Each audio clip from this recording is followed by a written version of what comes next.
Today I'm going to talk about how sewing really helps my well-being. In particular, it's this quilt, my Hexagon Quilt As You Go quilt, which I started last year. This project, it began as a way of helping me to improve my well-being, and I'm going to talk about that today. If you would like to see how I made the quilt and a tutorial about that, then I'll leave a link in the description to the video I made last year about it.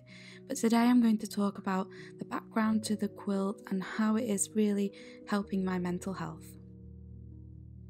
So back to last year, I was really struggling with some health issues, and that can have an effect on your mental health. So one day we took a little trip to a antique shop and had a little look around. It was lovely to see the patterns on the dishes and all the lovely vintage and antique things that really inspired me.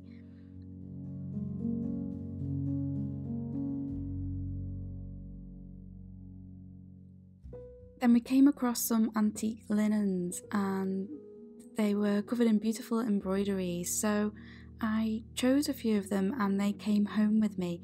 I wasn't exactly sure what I was going to use them for, whether I was going to cut them up and put them into a project, a quilt project, or use them as decoration as they were. I hadn't decided at this point, but it was a few months later when I was feeling quite low that my husband said, "Why don't you get those antique linens out of the drawer and make something with them? Why don't you use your lovely fabrics and things that you've got left over and create something?" So I got them out and had a look through them, and I actually started the Quilt As You Go quilt. I didn't use the antique linen at that point. We talked and I got my vintage embroidery transfers out and I started creating with those, and eventually I shared it with you last year.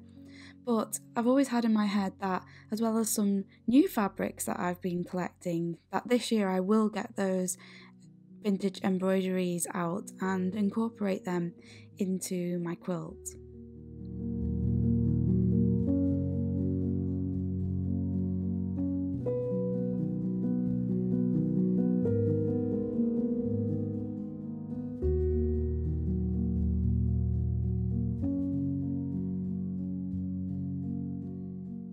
I think the first thing about this quilt project and how it is really helping me when I'm not feeling so good is because there is so much variety in the quilt.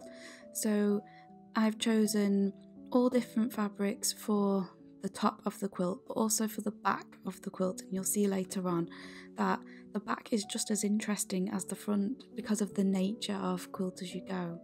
So adding these vintage embroideries is another way of keeping the interest and just keeping it different. And I think because this project does have that scrappy feel to it, but it also incorporates so many things that it just keeps it really interesting. It's not repetitive.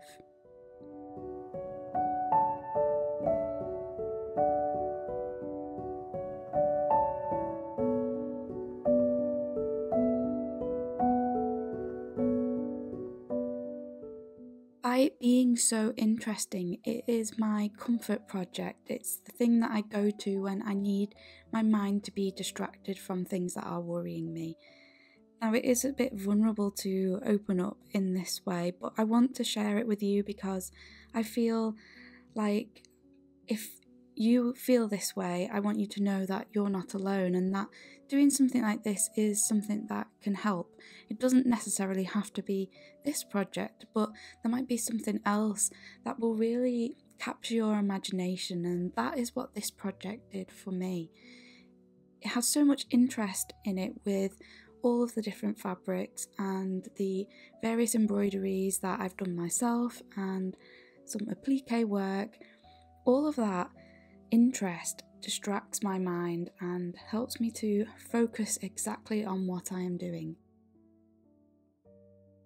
Sometimes there really is a time and a place for mindless stitching, that repetitive nature of just stitching hexagons together and doing the same thing over and over again, which can be really rhythmic and relaxing. But this project really is the opposite to that because there is so much to think about. Where will this fabric go? Will it look right next to this one? What should I get out next? What should I use for backing? I'm going through my stash and I'm picking as many different things as possible and I'm putting them together, and all of that really keeps my mind focused on exactly what I am doing.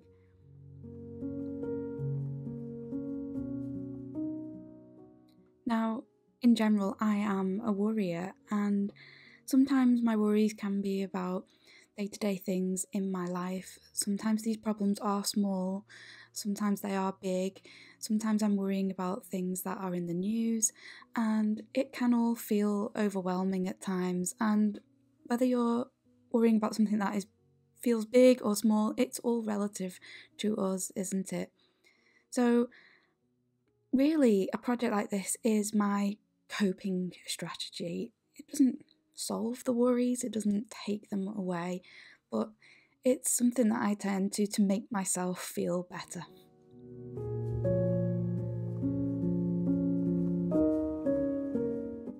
And I've learned recently that I'm not doing enough of this. I actually put this project away for the last few months because I've been working on other things for YouTube and for my little business, but I know how important it is to my well-being that I do take some time to work on this, because this is my feel-good project.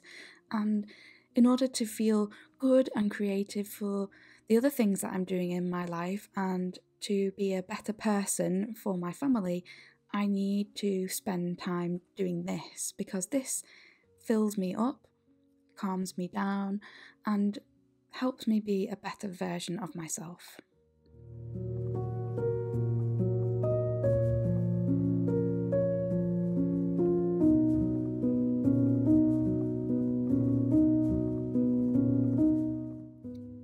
The focus on the action of creating and seeing that thing grow and blossom gives you such a sense of satisfaction, but also a sense of peace. Looking at the beautiful fabrics that inspire you and make you happy, seeing the tiny motifs. This quilt has a lot of things that hark back to my childhood. There are images of fairies and gardening, and all of that just makes me feel better. I feel my heart rate slow down and I just feel more relaxed and at peace when I'm working on something like this.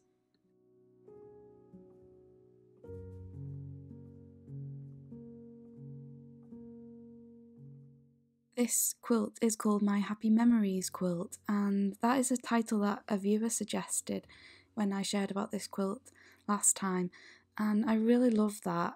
It's happy memories from times that just feel cozy and warm and comforting. It really is a comfort project.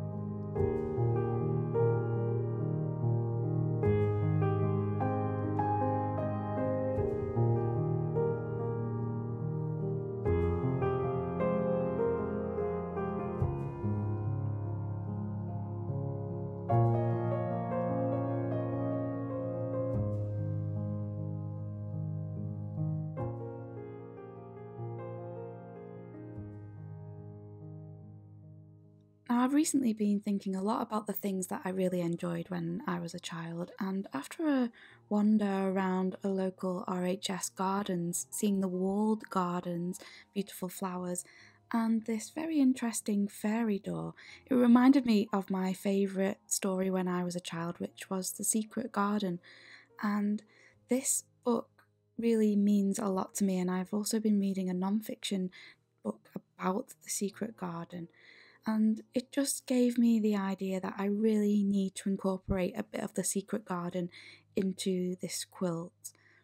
Now, if you're not familiar with the story, The Secret Garden is about how a secret garden healed 3 people, 2 children and an adult, who had been struggling with some really difficult things in their lives, which was really having an effect on them as people. But nature and the beauty of it, and gardening and watching things blossom and grow, really turned their lives around.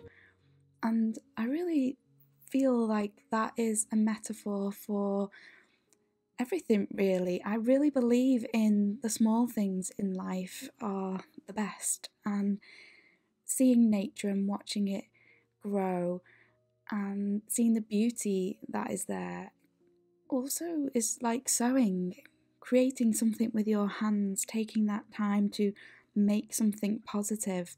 It's the same thing, so that I feel like, as well as nature being a healer, sewing is a healer too. It can really improve your mental health and make you feel better.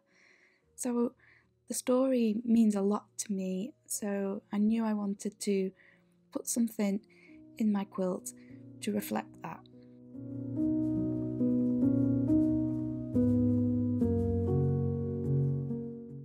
So of course I created a very simple door, and I got out my various embroidery threads and created some vines.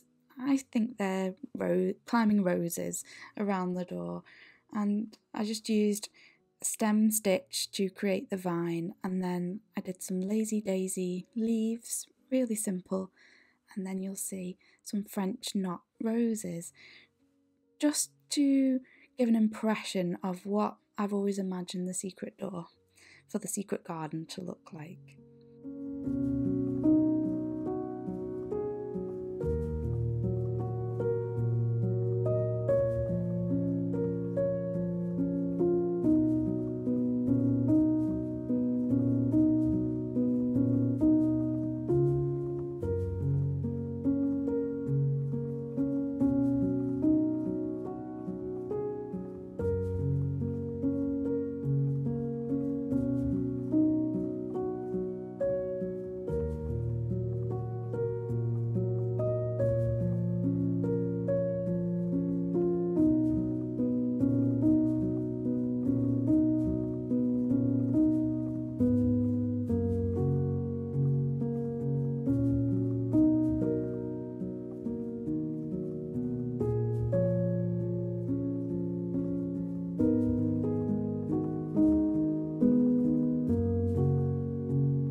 I know that when I look at this hexagon in my quilt, it will remind me of the power of the story of the secret garden, and how nature, and also in my opinion, creativity, can really heal us. Thank you for taking the time to watch this video today. Take care of yourself, and I will see you soon. Bye bye.